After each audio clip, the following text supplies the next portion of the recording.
Yeah, damn. All right. You know what time it is, guys.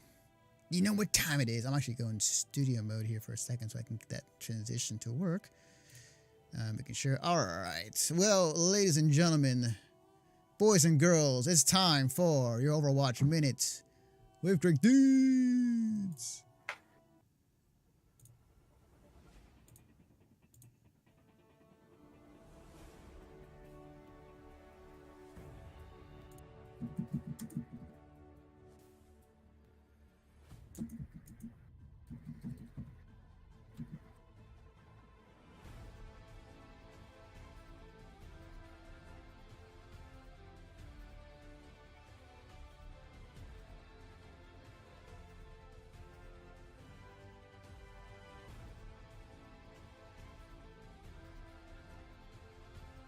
All right, there you go. And let me fix that video.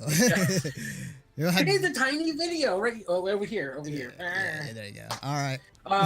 So the footage that you're seeing is actually from some Overwatch League stuff, just because it's stage 3 has just ended, and with that came the championship game, and that was a lot of fun to watch. It was Los Angeles Gladiators versus the Boston.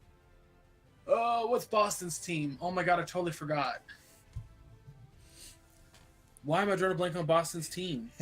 Anyway, it was Los Angeles Gladiators versus Boston, and Boston destroyed the Gladiators, like 3-0. It was a bad whooping.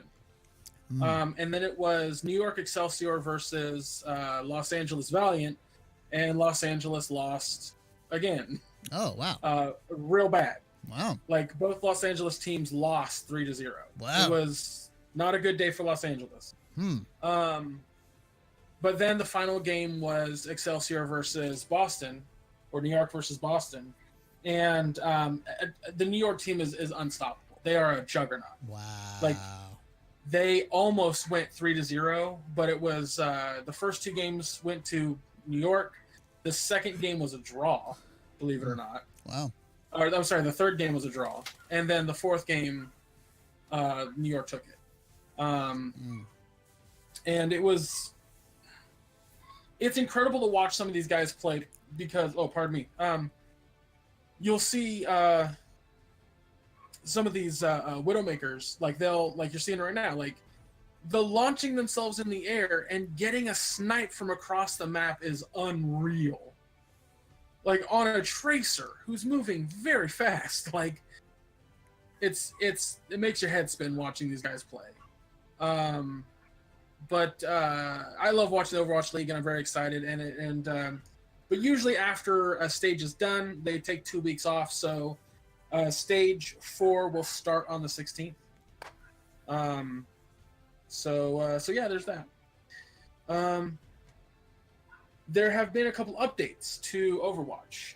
After the event ended, the Retribution event ended, there were a lot of, I talked about it before, there were a lot of Hanzo changes. And so he's been added into the game with his new changes. And the way that he works now is he has a dash that if you jump and then you jump again, like a double jump sort of thing, whatever direction you are pressing towards, he'll dash that direction. And he goes about 10 meters. So it's a good distance.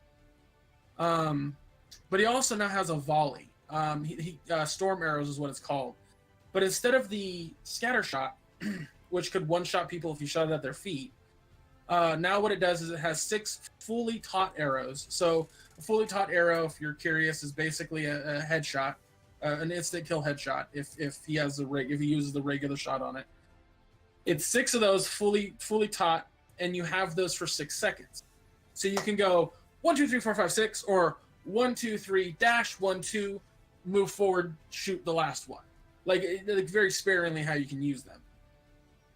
Hanzo is now more powerful, but by taking away that one shot at your feet bullshit, I actually like him more. He's less brain dead, pretty much is what it sounds like in that aspect. The skill level on him is going to be much higher now, so that's nice. Cool. They added the Rialto map, or Rialto, which is an Italy map. It's the same location that the Retribution event took place. Why is my voice so like weird right now? Need that water. Sorry guys, like it's my vocal cords are being like crunched. I don't know, it's weird. Anyway, so if you played the Retribution event, the story based thing, there was one direction that you took. Well, the new map goes the opposite direction through the place, and it's a single payload map. So you just get on the payload and it starts moving. There's 2 whole checkpoints before the end, and I like the map a lot. I actually really dig it. The only issue that I think I have with it is there's some really sharp turns that are hard to get through, but whatever. I mean, you can make the same argument about every other map in the game. But it also takes place during the daytime. So where previously the Retribution event was at night, this map is lit up. So it's I really like that too.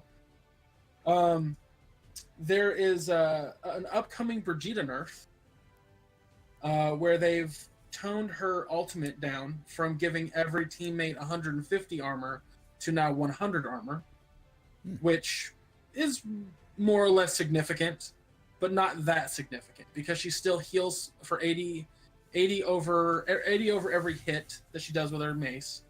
They haven't toned down her and like any of her offensive or defensive abilities. It's just like a slight nerf on her ult.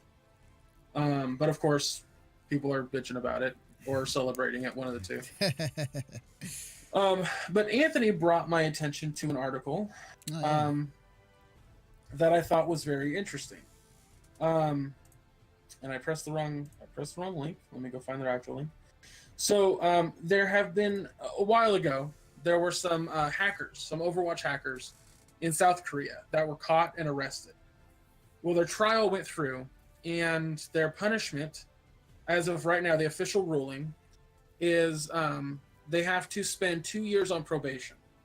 If they do anything to break probation, they're going to go to jail. It doesn't say for how long, but they're also fined 10 million won, or roughly $10,000.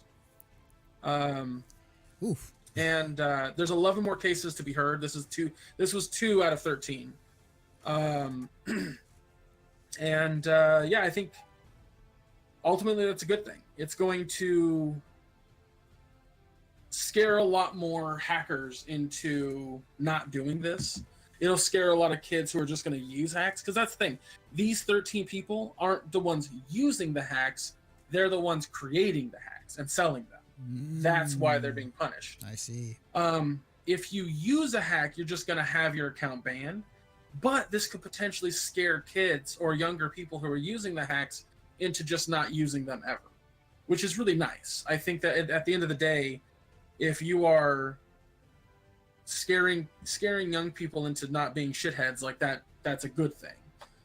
And Korea takes that seriously. Like specifically South Korea, like that is the land of esports. They take it seriously. So yeah, that's absolutely. I mean, imagine being 20 something years old and suddenly now you have this criminal record on your sheet, a $10,000 fucking fine to pay, or 10 million won, whatever. Like that's a big deal. Like, yeah, they're not going to prison, but that's, their life is not going to be the same anymore. And with, like you said, like with South Korea being the land of esports and esports being on the rise and people enjoying multiplayer games, this is important. This is very important. Yeah. This is a win for multiplayer games. So yeah. Cool. Is there anything else, or is that it? That is it for the Overwatch Minute. All right, guys. That's been your Overwatch Minute with Gregg Dietz.